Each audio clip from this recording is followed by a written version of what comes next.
我哋都非常高興見到社會各界積極響應行政長官同埋選管會主席嘅號召，眾志成城咁投入選舉，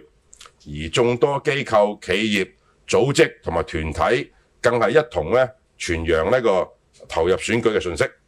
並肩負起社會嘅責任，鼓勵屬下嘅人員喺投票日積極投票，並為員工提供各種投票嘅便利。喺政府同埋社會各界嘅共同努力下，近日社會上嘅選舉氣氛非常熾熱。我哋十分感謝選管會同埋選舉事務處，即使喺積極籌備選舉各項環節嘅情況下仍然喺選務上以識變、應變、求變嘅態度，不斷與時俱進、精益求精、勇於創新，推出一系列嶄新嘅先導安排，力求令選舉更加高效、更加人性化、更加貼合市民嘅需要，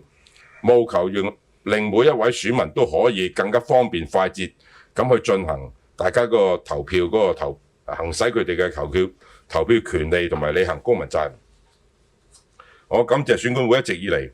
同特區政府衷誠緊密合作，亦都借此機會再次呼籲全港選民喺12月7號立法會選舉投票日，履行你哋嘅公民義務同埋社會責任，為香港呢個我哋共同嘅家園